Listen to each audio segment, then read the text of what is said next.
Olá pessoal, sejam todos muito bem-vindos ao nosso canal. Hoje vamos embarcar numa jornada épica, uma das histórias mais extraordinárias e inspiradoras de todos os tempos. Preparem-se para reviver a incrível saga de Moisés e a travessia do Mar Vermelho, uma história que fala sobre fé, coragem e a intervenção divina em momentos de desespero. Então acomodem-se, peguem sua bebida preferida e vamos viajar juntos de volta no tempo, para o coração do Antigo Egito. Tudo começa num cenário de opressão. O povo hebreu vivia como escravo no Egito há centenas de anos, sob o domínio de um faraó impiedoso. Seus dias eram marcados por trabalho forçado, sofrimento e a perda constante de esperança. Mas, em meio a essa escuridão, uma promessa antiga de libertação ainda ecoava no coração de muitos. E é nesse contexto que surge um homem chamado Moisés. Um hebreu que, por uma série de eventos milagrosos, foi criado como um príncipe na corte egípcia, mas que nunca esqueceu suas origens. Após o encontro transformador com Deus no Monte Sinai, em meio a uma sarça ardente que não se consumia, Moisés recebe uma missão monumental: voltar ao Egito e libertar seu povo. Uma tarefa que parecia impossível. Ele deveria enfrentar o homem mais poderoso do mundo, o faraó, e exigir a liberdade de milhões de escravos. Moisés hesitou, sentiu-se incapaz, mas confiou na promessa divina de que não estaria sozinho. Com seu irmão Arão ao seu lado, ele retorna ao Egito, pronto para o confronto. A conversa com o faraó não foi nada fácil. O coração do governante era duro, e ele se recusava a abrir mão de sua vasta mão de obra escrava. Quem é o Senhor, para que eu ouça sua voz e deixe Israel? Ele perguntou com desdém. Em resposta a essa teimosia, uma série de 10 pragas foi enviada sobre o Egito. Cada uma delas era um golpe direto, não apenas na economia e no bem-estar do Egito, mas também em suas divindades, mostrando que o poder do Deus de Israel era supremo. As águas se transformaram em sangue, rãs cobriram a terra, piolhos, moscas, a morte dos rebanhos, úlceras, chuva de pedras, gafanhotos, trevas. Cada praga aumentava a pressão sobre o faraó. A última praga foi a mais terrível de todas e selou o destino do Egito.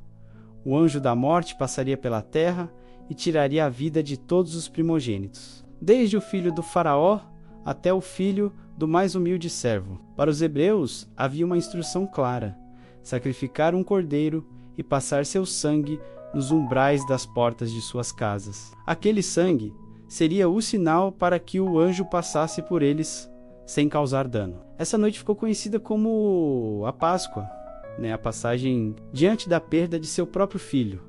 O coração do faraó finalmente se quebrou. Em meio à dor e ao caos, ele clama por Moisés e Arão e ordena: saiam do meio do meu povo, vocês e os israelitas. Vão adorar o Senhor como pediram. A liberdade, tão sonhada, finalmente havia chegado. Uma multidão de mais de 600 mil homens, além de mulheres e crianças, partiu apressadamente. Eles levaram seus rebanhos, seus pertences e a massa de pão que não teve tempo de levedar, o que deu origem ao pão ázimo, um símbolo dessa partida apressada. Guiados por Deus, que se manifestava durante o dia como uma coluna de nuvem e à noite como uma coluna de fogo para iluminar o caminho, eles marcharam em direção ao desconhecido, em direção à terra prometida. A sensação devia ser uma mistura de euforia, medo e incerteza.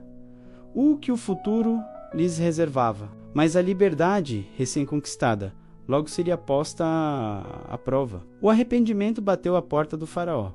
A perda de sua força de trabalho escrava era um golpe econômico imenso. Tomado pela fúria e pelo orgulho ferido, ele reúne seu exército, 600 dos seus melhores carros de guerra, além de todos os outros carros do Egito, com seus oficiais. Partiram em perseguição aos hebreus. A poeira levantada por milhares de cavalos e rodas de ferro anunciava a chegada da vingança. O exército mais poderoso da época estava no encalço de um povo desarmado e em fuga. Imagine a cena. Os hebreus acampam à beira do Mar Vermelho. De repente, ao olharem para trás, eles veem a nuvem de poeira se aproximando. O som das trombetas de guerra e o galope dos cavalos ecoam pelo deserto. O pânico se instaura. À frente deles, o mar intransponível. Atrás, o exército furioso do faraó, pronto para aniquilá-los. Eles estavam encurralados, numa situação sem saída.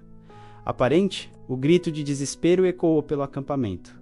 Foi por falta de túmulos no Egito que você nos trouxe para morrer no deserto? O que você fez conosco, tirando-nos de lá? Era melhor servir aos egípcios do que morrer aqui. É nesse momento de terror absoluto que a liderança e a fé de Moisés brilham mais forte. Enquanto todos viam o fim, ele via a oportunidade para um milagre. Ele se volta para o povo e proclama palavras que ecoam através dos séculos. Não tenham medo, fiquem firmes e vejam o livramento que o Senhor lhes trará hoje. Os egípcios que vocês hoje veem, nunca mais verão. O Senhor lutará por vocês. Então somente acalmem-se.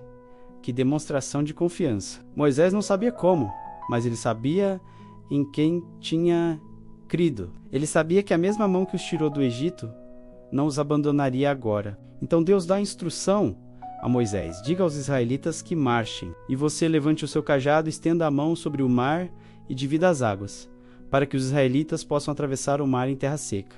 O impossível estava prestes a acontecer. A coluna de nuvem que os guiava move-se para trás do acampamento, posicionando-se entre os hebreus e os egípcios. Para os israelitas, ela trazia luz; para os egípcios, escuridão e confusão, impedindo-os de avançar durante toda a noite. O palco estava montado para o maior milagre de todos.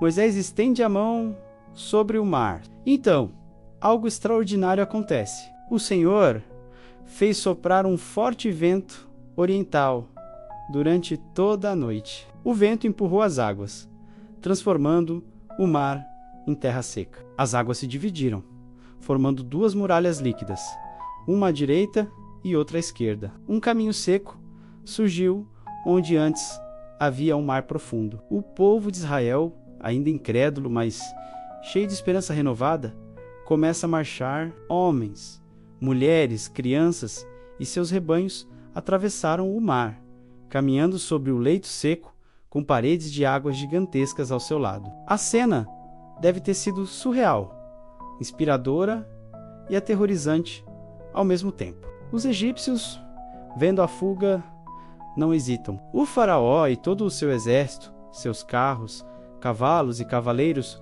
menos avançam pelo mesmo caminho seco, no meio do mar. Em perseguição, eles estavam cegos pela raiva, entrando na armadilha que Deus havia preparado. Mas no meio do caminho, o Senhor lançou confusão sobre o exército egípcio. As rodas de seus carros de guerra começaram a se soltar, dificultando a condução. Em pânico, eles gritaram: "Vamos fugir de Israel! O Senhor está lutando por eles contra o Egito." Mas já era tarde demais. Quando o último hebreu pisou em segurança na outra margem, Deus disse a Moisés: "Estenda a mão sobre o mar para que as águas voltem sobre os egípcios, sobre seus carros de guerra e seus cavaleiros." Moisés obedeceu. Ao amanhecer, o mar voltou ao seu lugar. As muralhas de água desabaram sobre o exército egípcio. As águas cobriram os carros, os cavaleiros e todo o exército do faraó que havia perseguido os israelitas mar adentro. Nenhum deles sobreviveu. Naquele dia, o povo de Israel viu com seus próprios olhos o grande poder do Senhor. Eles viram seus opressores, que por séculos os humilharam, derrotados, de forma definitiva. A alegria, o alívio e a gratidão que tomaram conta do povo na outra margem são indescritíveis. A opressão havia terminado. O medo deu lugar à celebração. Míriam, a profetisa irmã de Moisés, pegou um tamborim e todas as mulheres a seguiram, com tamborins e danças. E Míriam cantava para eles: "Cantem ao Senhor, pois ele triunfou gloriosamente. Lançou ao mar o cavalo e o seu cavaleiro." A travessia do Mar Vermelho não foi apenas uma fuga, mas um ato de redenção e o nascimento de uma nação livre, unida por uma experiência milagrosa que definiria sua identidade para sempre. Essa história, pessoal, é muito mais do que um relato antigo. Ela nos ensina que, mesmo quando nos sentimos encurralados, com um mar de problemas à nossa frente e um exército de medos atrás, a fé pode abrir caminhos onde não há nenhum. Ensina sobre coragem para seguir em frente mesmo sem ver a solução completa, e sobre a esperança de que não estamos sozinhos em nossas batalhas.